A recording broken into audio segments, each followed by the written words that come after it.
Computer.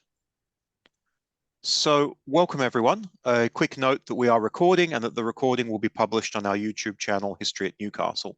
I'd like to begin by acknowledging the traditional custodians of the land and to pay my respects to elders past, present and emerging. And I extend this acknowledgement particularly to the Bidjigal and Gadigal people of the Aurora Nation on whose land I'm located today.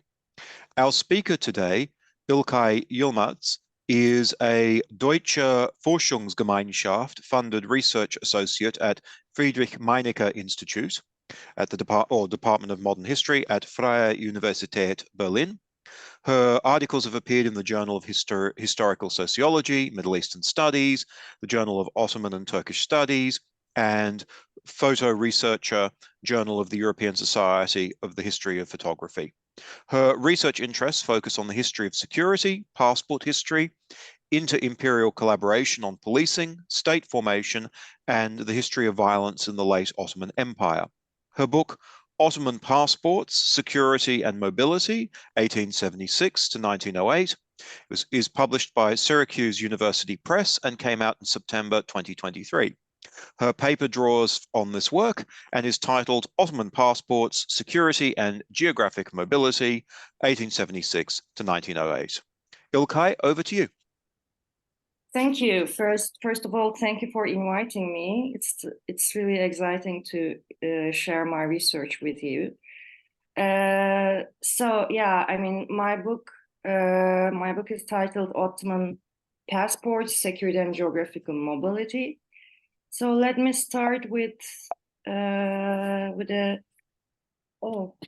now I can change my, sorry. Yeah. So let me start with a short story from 100 years ago.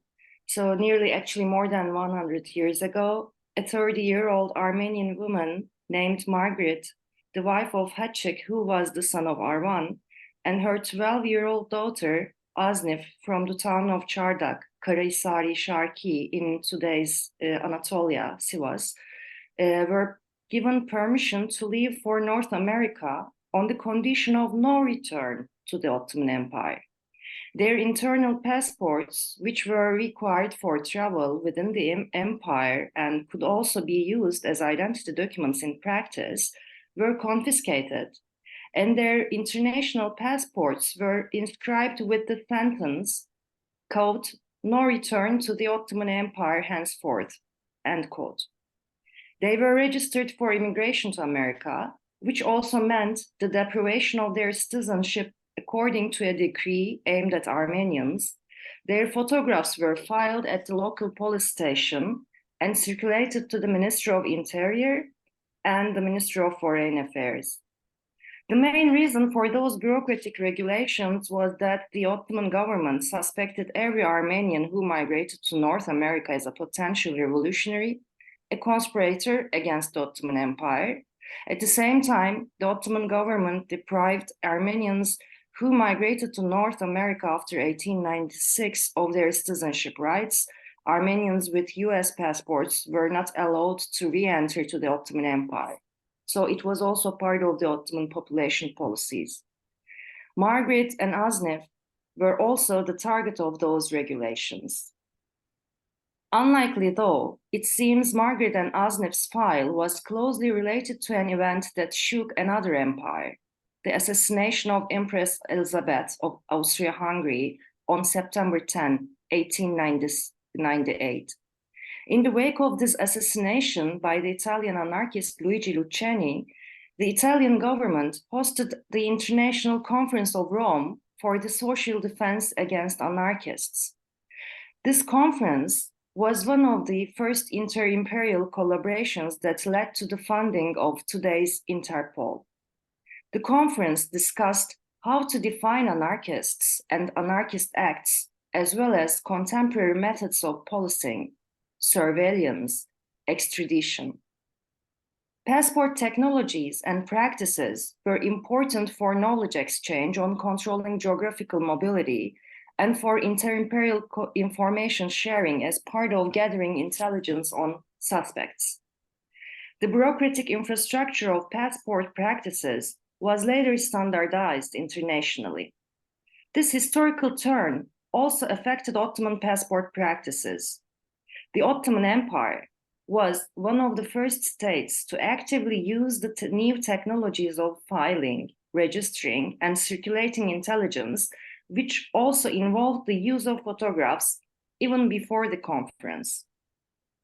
In the 19th century, the intensity of political developments of the time brought about new definitions of identification for states. In particular, in the new system that emerged after the French Revolution, individuals became known in terms of their citizenship type. As of September 1792, the individual began to take an existence solely in terms of the place where their identity was registered and according to their citizenship. It became increasingly important for states to determine who their own citizens were, and this determination occurred in one sense by demonstrating the uniqueness of every individual using identity documents, and in another by standardizing individual identity, reducing individuality to an impersonal unit within the classification systems created by the state. Not only did these documents render the individual legible to the state, but the state also became visible through these type of documents: residence registers, travel permits, work permits, etc. So passports were used as an intelligence resource of sorts and allowed for different restrictions or interventions for people belonging to different groups. In the Ottoman Empire, instead of adopting a brand new system, the state used traditional social control techniques along with the new administrative technologies to monitor and restrict geographical mobility. Such control was needed, it was felt, because of the clear limits of the state's infrastructural power. Borders were quite porous, and the central state's administrative apparatus grew weaker the farther they stretched from the capital. The central state benefited from local traditions of registration as the basic administrative level of its passport system from the 1840s on. So my book offers a fresh take on Ottoman travel regulations and mobility restrictions during the reign of Sultan Abdülhamid II, a period known as the Hamidian era, from 1876 to 1908. It reconsiders the history of two political issues, the Armenian and the Macedonian question, and investigates how the Hamidian government tried to govern the geographical mobility. One of the significant questions in my research concerns how the Ottoman government concentrated on improving the state's capacity to create knowledge of the Ottoman population and implement political decisions throughout the realm using its administrative infrastructure. Unlike existing works which have focused on these two political problems separately, I try to analyze them together, which has allowed me to draw on history of both mobility restrictions and state control. For instance, regulations on passports and internal travel permit systems within the context of a rapid expanding Ottoman polis-state. So this book tried to provide a global institutional history of mobility restrictions and state documentation, analyzing travel regulations and other security practices within the tumultuous political climate of the Ottoman period. It explores the Ottoman government's mobility restrictions as part of its attempt to collaborate with joint European security efforts from an inter-imperial criminal justice network system against anarchism. At the Conference of Rome and a later conference in St. Petersburg, significant issues were raised, including record keeping, the setting up of institutions, for the surveillance of suspected individuals and the use of passports, travel permits, and hotel registrations. The Ottoman Empire was one of the governments participating in these conferences, which were themselves the first attempts to create international police collaboration. The new constellations of Ottoman passport practices were part of everyday politics of security and can be examined only by placing them in the context of Armenian and Macedonian questions, both of which were centered in the frontier regions of the empire, as well as in the context of anti-anarchism during the late Ottoman Empire. So this book explores how mobility restrictions became critical to targeting groups as Armenians, Bulgarians, seasonal and foreign workers, and revolutionaries. So my work, sorry, I just, so my work has three aims. First, it investigates the international and internal security aspects of the Armenian and Macedonian questions in the late Ottoman period. It analyzes how these two important, it analyzes how these two important political topics became issues of security for the Ottoman government. In doing so, this book discusses the different political demands not only of the political elites in Bulgarian and Armenian communities, but also of revolutionaries who were mobile both bodily and intellectually in the inter-imperial sphere, or maybe trans-imperial sphere. It further examines how international political conflicts affected to the Ottoman government's approach to these issues. Macedonia and the Eastern Anatolia were marked by interstate competition, paramilitary violence, and extra-legal violence, state violence. Instead of analyzing the two frontier regions as regional exceptions, this book examines them as part of the overall debates on state formation and addresses mobility controls in the discussions of control over territory and people. Second, it explores the violent tactics of revolutionaries and anarchists, as well as the international police cooperation that emerged against such violence. So acts of terror became potent propaganda tools, and the Ottoman government responded with coercion, drawing on old and new security concepts to legitimize its newly oppressive tactics. So I'm using the concept of terror because during that time, during the mid and late 19th century, the anarchist circles, they were using this concept. So it was a concept that was used by mostly the revolutionaries, but not by the states. So the state discourse borrowed this concept later on, but during the late 19th century, it was mostly used by the revolutionaries themselves.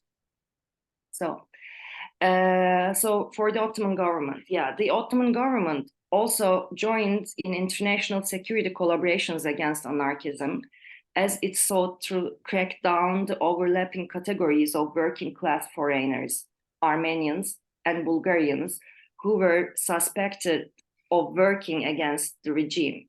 Third, the book takes up the official discourse surrounding mobility restrictions and how those restrictions played out in practice, comparing them to those being enacted in rival empires across Europe. In this way, I try to situate the Ottomans within the global debates on migration, border control, and police collaboration in the late 19th century, taking up these new policies on surveillance, mobility, and control offers a timely look at the origins of contemporary immigration debates and the historical development of political violence and counterterrorism. Amid the radical currents that emerged in opposition during Sultan Abdülhamid II's reign, questions of mobility haunted Ottoman elites who searched for new security tools to exert the state control, as was the case elsewhere in the world. In the geography of empire, too, there was a great deal of geographical mobility. people changed places for a variety of reasons, not only to change homes. Thus, the concept of geographical mobility seems more apt than spatial mobility because of the former includes smaller journeys, seasonal labor migration, and even constant relocation shaped by political mobilization. Thus, in this book, the term mobility refers not only to immigration or emigration, but also to all kinds of movements, whether voluntary travel or forced displacement. In Russia, the anarchists were deploying propaganda by the deed, such as assassinations and bomb attacks, sparking anti-anarchist regulations as the increasingly radical political opposition turned to violence that threatened the status quo. The Ottoman government grew more and more suspicious of particular classes of Bulgarians and Armenians, in particular those who were seasonal and trans-imperial workers. It deemed them and other imperial subjects as threats, potential revolutionaries, and members of secret societies. So the government also became suspicious of the Armenian poor and Bulgarians who might join revolutionary circles. So passport controls were mainly registered in police documents when exercised on persons who were identified as threat elements. Most of the archival documents deal with internal passport controls, mainly on the seasonal workers' arrivals and departures from Istanbul. Nonetheless, the Hamidian era, precisely the Armenian seasonal workers, mostly porters, coachmen, construction workers, firefighters, were regarded as the potential vagrants, conspirators, and anarchists because of the political mobilization of the Armenian revolutionaries. So during the Hamidian era, the fear of political mobilization of lower classes by the means of nationalisms was also attached with the fear of violent acts like bomb attacks, assassination attempts, which should be understood by the terms of propaganda by deed. This conjuncture was evident in relevance to the internal passport checks to control the traffic of Istanbul, which was practiced as a preventive mechanism against the political actions. And interestingly, same can be seen in the passport registers, especially for the Italian workers who came to the empire mostly to work in the railway constructions or to work in the mines. So this book investigates the Ottoman methods of control during this period and asks the following questions. First, what was the political context that shaped Ottoman security policies on geographical mobility? Second, which discursive traditions did the authorities draw on to define suspects, and how did they craft discourses to cast these groups as serious threats? And finally, which mobility restrictions were enacted, and how did these measures play out in practice? To answer these questions, this book investigates not a specific region, but a certain set of practices. So this work puts forward two main arguments. First, the regime's attempts to controlling mobility were directly connected to the central government's legitimacy crisis, rising radical opposition, the increase of violence as revolutionary propaganda, and the loss of territories during the age of high imperialism. Second, mobility restrictions provide a useful indicator of the regime's power and a means for tracing long-term changes in the Ottoman administrative practices. During the late 19th century, the Ottoman Empire came under the influence of its imperial rivals, the European great powers. After the Treaty of Berlin in 1878, in which the European diplomacy aimed to define and regulate notions of population, like majority, minority, and state boundaries, the Ottoman government started to conceptualize its own internal problems with reference to European and Russian colonial expansion. As a result, it targeted internal threats, quote-unquote internal threats, to the regime with new security policies that created new categories of suspects. This process also produced a new regime of internal passports aimed at controlling the state's newly defined internal enemies. Sovereignty, modern power, and security created new kinds of marginalities and helped the state to define new classes of subjects. These marginalities were usually attached to an ethnic and or class identity, which can be traced in emerging Ottoman passport practices. Challenges to sovereignty gave rise to new attempts to restrict mobility. Building on these concepts, I tried to argue that the intersections of sovereignty, modern power, and security can be discussed via passport policies during the Hamidian era, based on voluminous correspondence and other documents in the Ottoman archives. I also tried to analyze these correspondence according to the regulations and also like daily orders within the Ottoman bureaucracy. So mainly I tried to analyze the legal framework, as you can see in this slide. So my own work began as an attempt to give meaning to state-society relations in the late 19th century, to narrow the scope of such a broad concept, and as a way of focusing on dominant understandings of public order during this period. So I carefully studied the files of the Ottoman Ministry of Police and a unit of analysis that offered the most promise for this study. These files contain a large collection of documents related to multiple areas of everyday life, particularly for Istanbul, yet the existence of a great many documents related to comings and goings in Istanbul, and in particular the frequent use of the concepts of fesad, which can be translated as seditious, sedition, agitator, conspirator, and serseri, vagrant, and also anarchist in these documents. So they helped me to give shape to my basic questions, which looked increasingly at the reasons for attempting to control geographical mobility in the reign of Abdulhamid II and the apparatuses used for such controls. Archival work, which began with the files of the Ministry of Police, continued with a focus particularly on the files of the Commission for Expediting Initiatives and Reforms under the Ministry of Interior, which was actually founded after the Treaty of Berlin. As the archival documents made clear, state efforts to control geographical mobility through documents, records, and civil servants had opened a space for discussing the political order of the Hamidian era. So I attempted to answer the following question: how, after the Congress of Berlin, did the state refashion the definition of threat in relation to the Macedonian and the Armenian questions rooted in the Tanzimat era?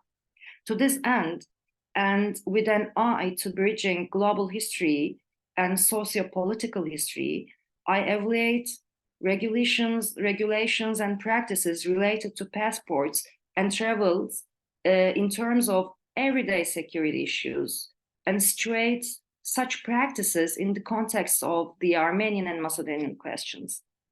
So finding an answer to the questions I have laid out here amounts basically to interpreting certain key administrative transformations within the state. I have therefore drawn on one of the most fruitful conceptual and theoretical debates on such matters, namely Charles Tilly's and Anthony Giddens and Michael Mann's contributions to the sociology of the modern state. In attempting to make sense of the modern state's complex relations to surveillance and administration, Foucault's writings on surveillance, discipline, and governmentality, and also security, led me to debates on raison d'etat. This debate offered a means to understand Ottoman state elite's mindset during the Hamidian period, to analyze the ways in which the state intervenes in everyday life, I examined literature on social control. Setting out along these three main axes, I have, through an eclectic assemblage, tried to interpret the historical backstory, shaping understandings of threat and security during the reign of Abdülhamid II. So these axes also constitute the first two chapters, which detail the study's conceptual and historical framework.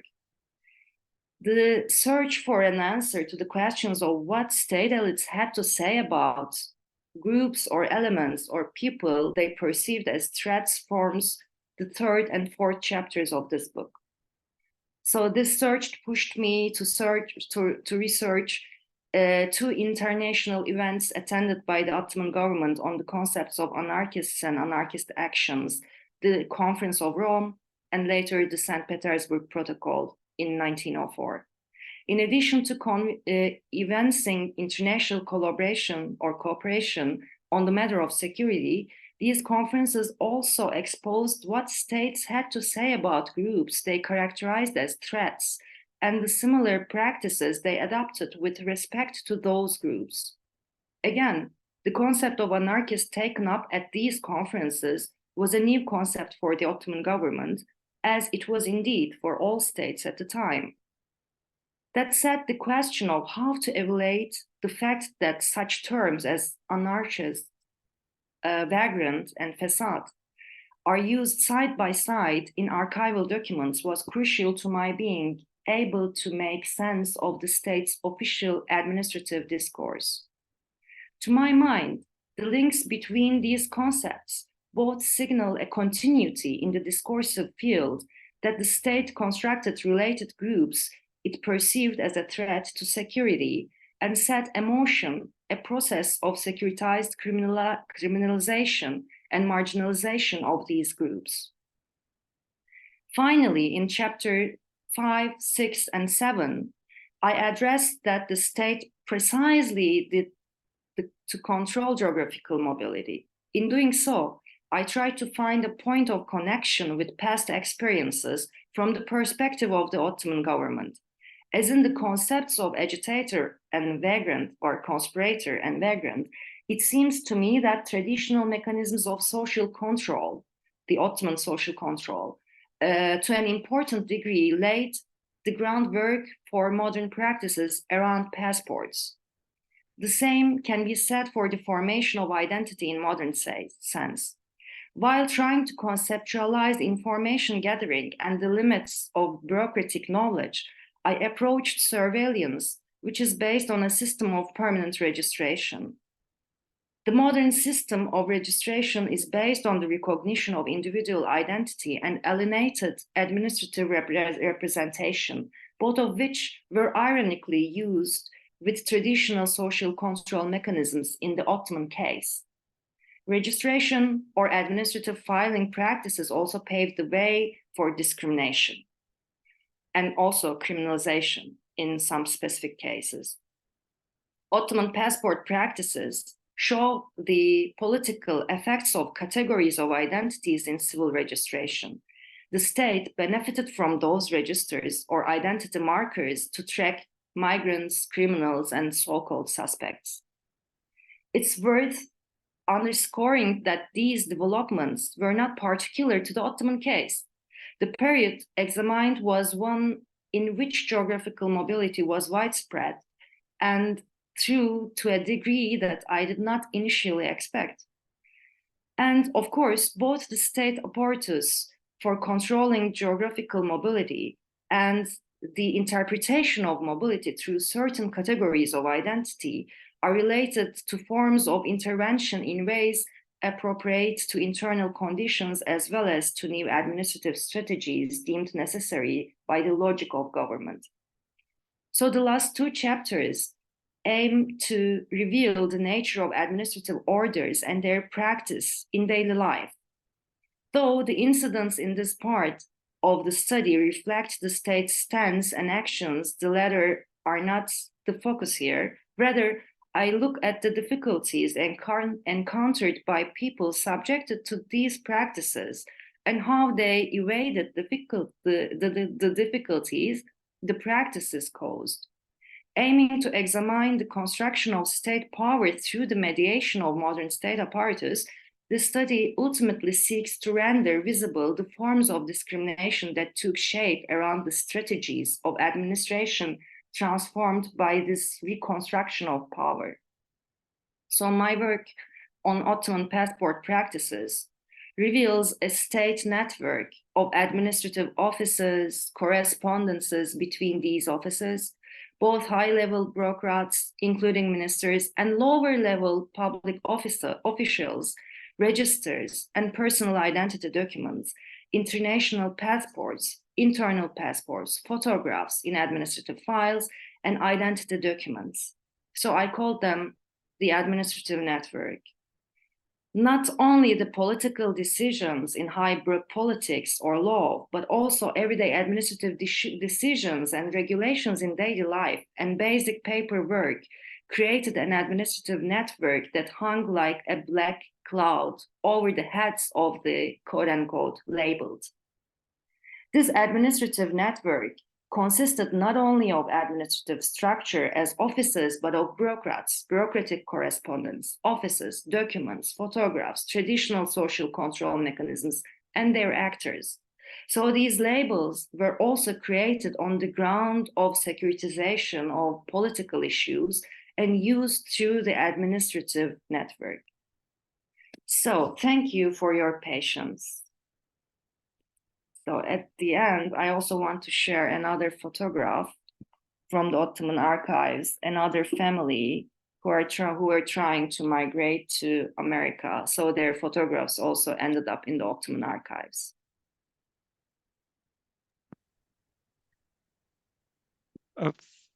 Fantastic. Thank you, İlkay. That was really interesting. So sorry, just changing the view so it records slightly differently. Thank you for an absolutely fascinating paper. I have lots of questions. I never knew there was so many questions I wanted to ask about mobility in the Ottoman Empire, but you raised so many interesting things. But Umit, would you like to go first?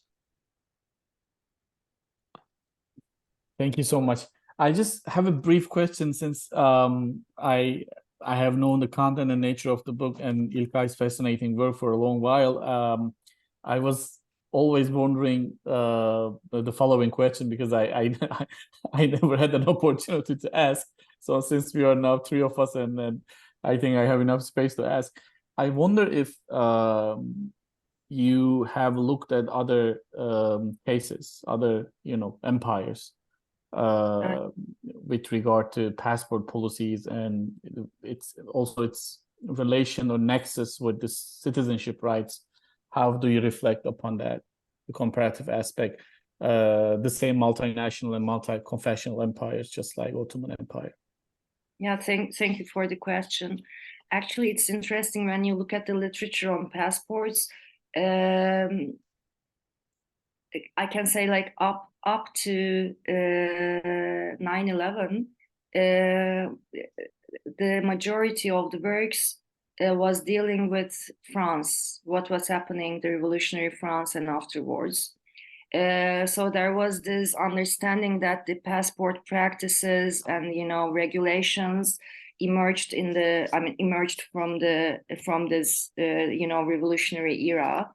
And there was also another understanding that during the 19th century, there was this understanding of free travel. But then, other works emerged, especially about the Russian Empire. And then it's really interesting, the Russian case, actually very similar to the Ottoman case, especially when you look at the system of internal travel permits. I mean, I'm calling them internal passports because I think that for the English speakers, it's easier to understand. Actually, they were like travel permits. It's maybe not that correct to call them as passports, but I'm using it as, so yeah, I mean, then when you compare what was happening in Russia and Ottoman Empire, and even the dates of the regulations were very close to each other. So of course they borrowed some techniques and regulation, some techniques and also like the legal framework from the Western European states, but mostly their way of practicing those regulations or even reframing or rewriting the regulations were quite different.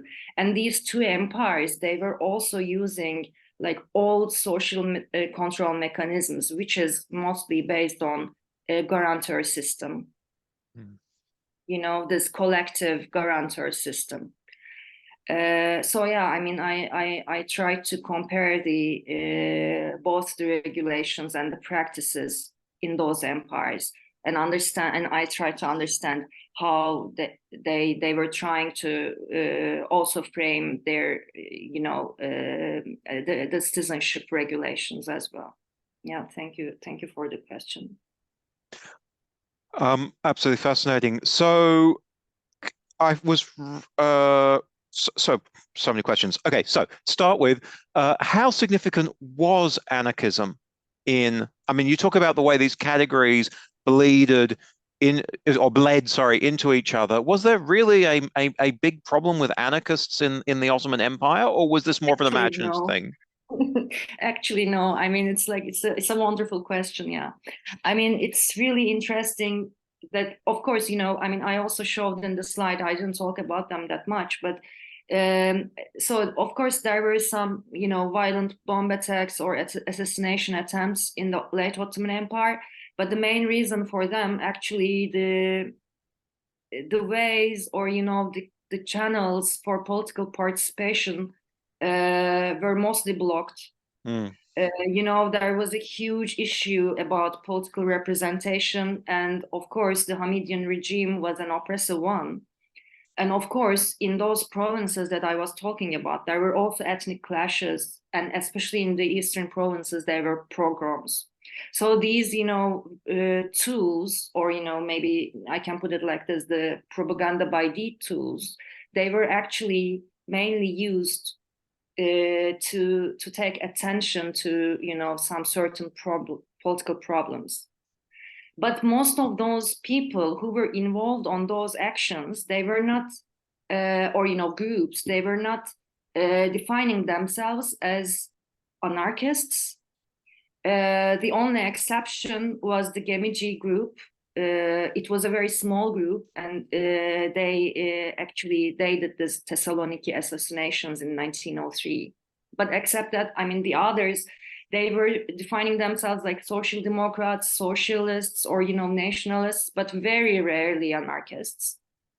But this concept, anarchism and anarchist act, it was so useful for the Ottoman state elites that they were using this concept, especially together with vagrant or Fesad, the conspirator. So when you look at the Ottoman documents, you always see this kind of like W's, like vagrant and anarchist Armenians, or vagrant and Fesad Armenians, or Fesad and anarchist Armenians, and the same as for the Bulgarians as well. So it was really interesting to see how they used this concept. And another thing is, like, it was another interesting detail maybe. During the Conference of Rome, Ottoman Empire was actually trying to push the conceptualization of anarchist act or anarchists with the Russian Empire, which was like trying to conceptualize it as a political crime, not as a social crime.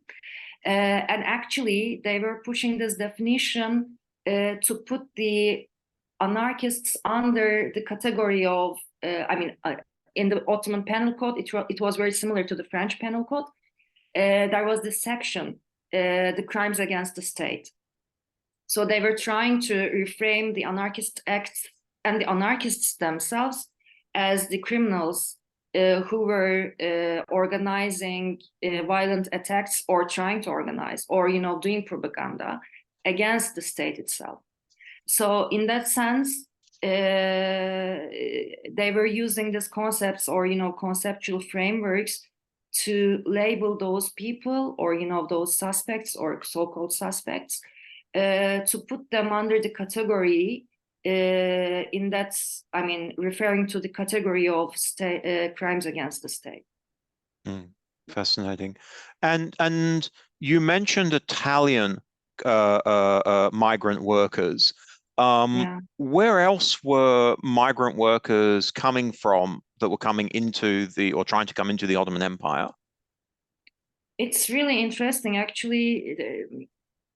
So nearly from everywhere from Europe, the European poor, I can say, you know, and it's so interesting. It's so invisible mainly in the European history. I mean, the Ottoman historians, they know and they wrote about it, but especially in Germany, I mean, it's really invisible.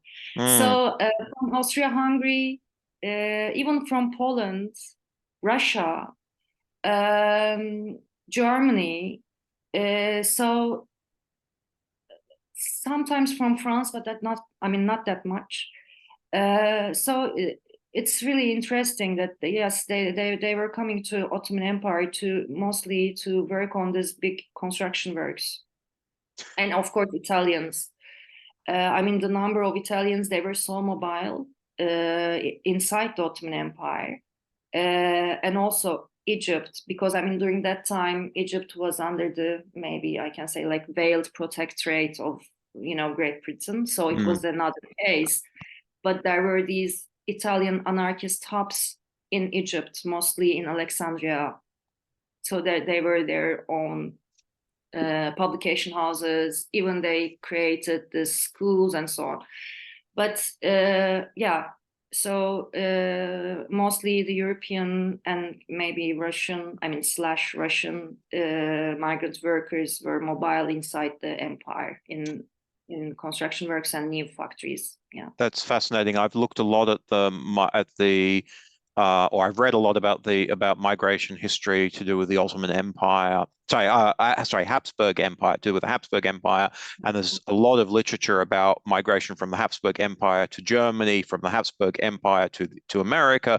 I can't think of anything that I've ever come across talking about mobility to the Ottoman Empire, of workers to the Ottoman Empire. So I think that's absolutely fascinating. And can I add something please. more? It's so interesting. Like in one of the construction works, there were even workers from Sweden, and there was a police report, that one of the workers in that construction area, he was registered in the Social Democrat Party in Austria-Hungary. And then, they wanted intelligence reports about it.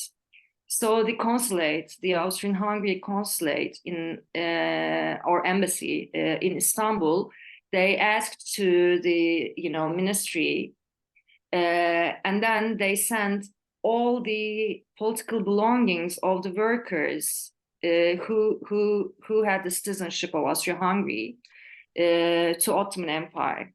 And at the very end, this person, I mean, he ended up being in Swedish, not an Austrian. So, but it was really interesting. This knowledge information was also circulated between the empires. Fascinating. One of the categories of people who are often targeted, certainly as vagrants, but sometimes also as spies or agitators in the other empires, particularly I'm thinking of the Habsburg Empire, German Empire, later Italy when it's united, are the Roma. And I'm wondering to what extent Roma fell under these laws in the Ottoman Empire. I mean, I saw some. I'm not that precise about it, but I saw some documents about Roma labeling them as vagrants, but very rarely Fesad. Because I mean, it's also really interesting. Fesad was also a category in the Ottoman Penal Code. And it was mostly related to those, crimes against the state section. So, from time to time, they were using Fesad, but it was quite rare. I mean, according to my knowledge, of course, you know, another researcher can find something else. Sure. Yeah, yeah. Sure. Interesting. Really interesting. It was not one case. Yeah. Yeah. The if I think of the Ottoman Empire, then the big mobility that I imagine when I think of it, and coming in particular, amongst other places from Russia as well, would be religious pilgrimage for the Hajj.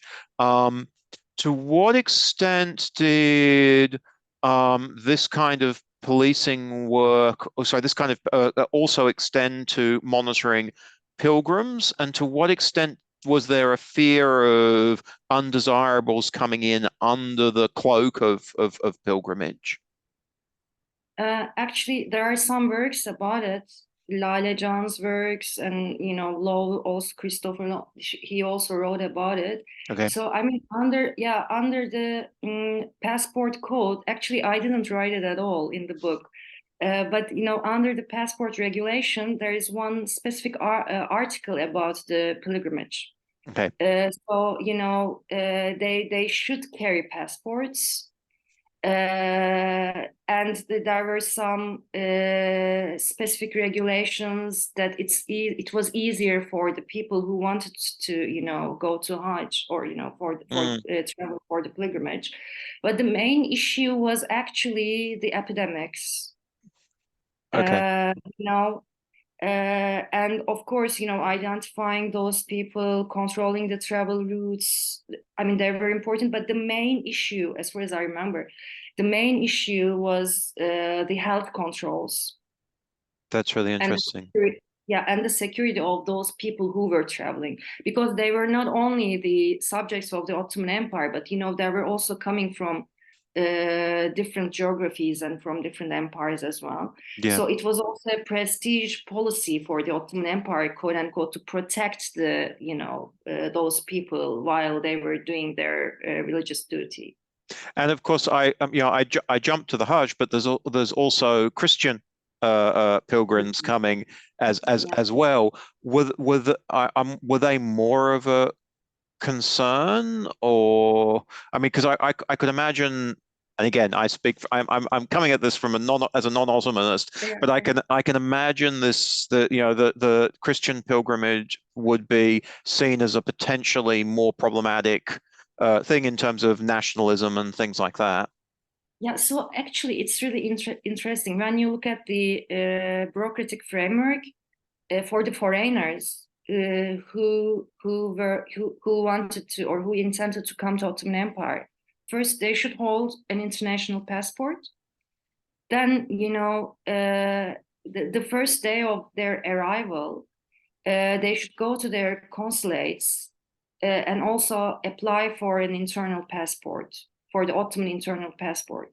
And to apply for an Ottoman internal passport, they should have, you know, taken those documents from the consulates that also involve this information about their travels. So it's actually like, it's like a reference paper or reference letter.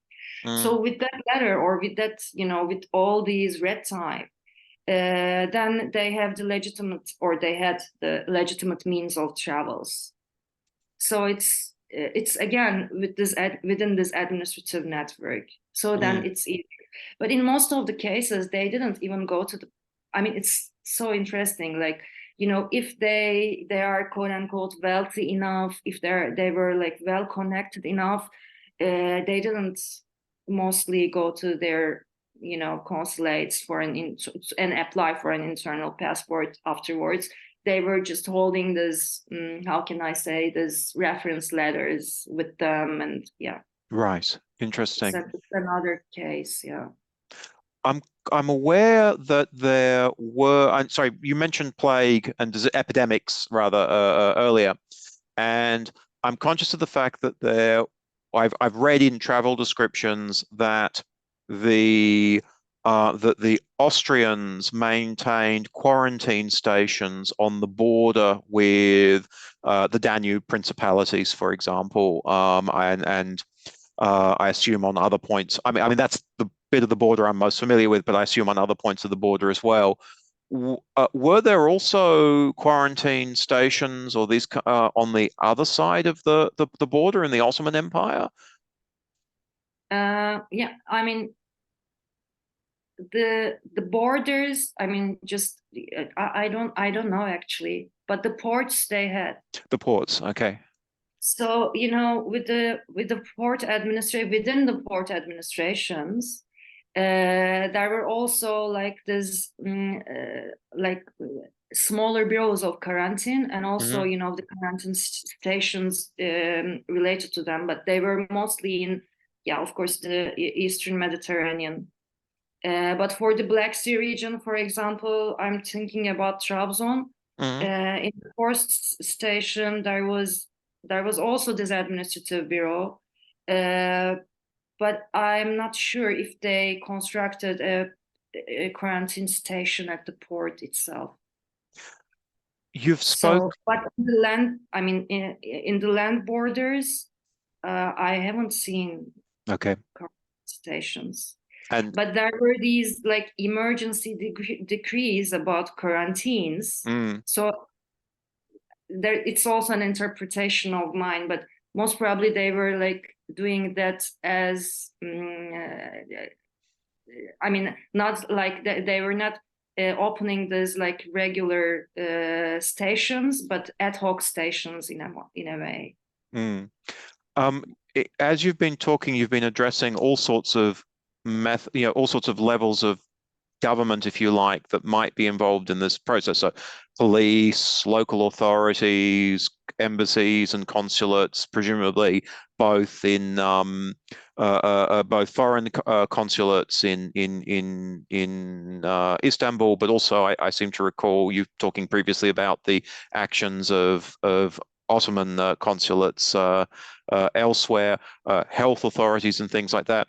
I'm wondering, because this is a complex process with an awful lot of paperwork, trying to keep track of an awful lot of people. How effectively did the bureaucratic state function in this monitoring and controlling of mobility? So yeah, I mean it's a wonderful question again. So it's really interesting. Although the Ottoman government or the Ottoman state elites, maybe we can say, they were pushing those regulations. Like there were so many decrees about the administrative work, how to do this and that. They were also trying to build up these new infrastructures for administration. But of course, it was not functioning. Like I mean, of course, it was also functioning, but not functioning at the same time. And that's why, there were so many forgeries, these fake documents. There were so many issues about like smuggling, not only the goods, but also for people as well.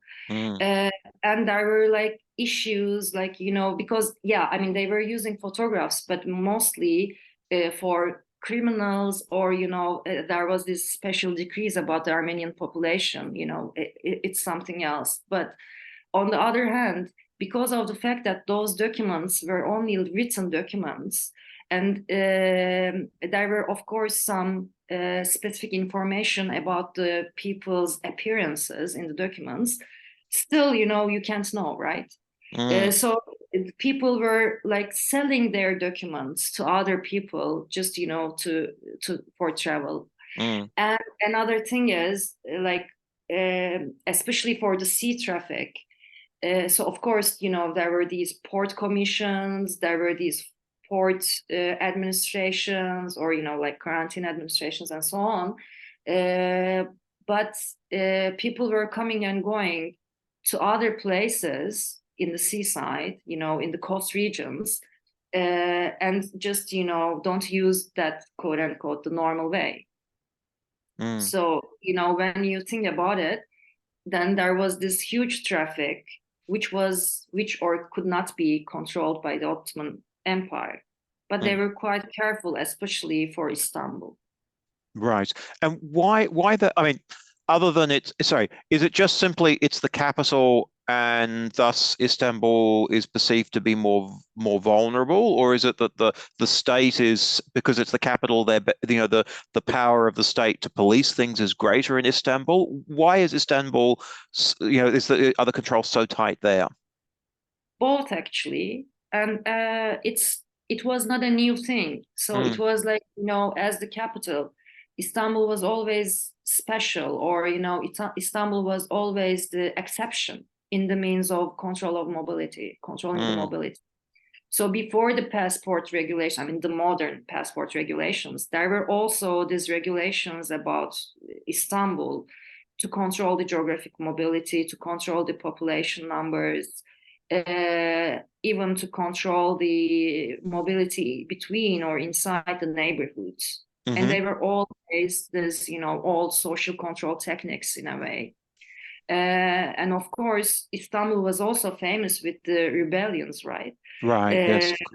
So it was always important for the Ottoman governments, or the Ottoman state elites, to control the security and safety of the capital. And in different times, or in different eras, you can see different groups which or whom were labeled as suspects, or or potential rebellions. So in 17th century, it was not the Armenians, it was the Albanians, actually. So it's like it was not about like being Muslim or non-Muslim. It was about being quote unquote a potential rebellion. I mean rebellious group. Yeah. Interesting, really interesting. And congratulations on the book coming out. May I ask, is there what is the next project that you that you are embarking on? Yeah, thank you. So now I'm already in the middle of it, actually. So now I'm working on the long-term securitization of the eastern provinces from the Ottoman Empire to modern Turkey. So yeah, again, I'm using the tools of historical sociology mainly, and also trying to use this relatively new discussions on securitization in the international order. So yeah, now I'm working on it. Yeah, fantastic. It sounds really interesting. I look forward to seeing it. Okay, I think that's all my questions. I'm running later on time, so thank you very much for giving this paper, and congratulations on the book. It sounds absolutely fantastic. Just a quick note for our online audience that our final seminar paper for the year will be this Friday, the 20th of October, at our usual time of 10 a.m., and that's both on campus and online. And our speaker, Bronwyn Neal from Macquarie University, will present on visionary dreams in the letters of Julian I, how to become a non-Christian emperor. But thank you very much, and we hope to see you there.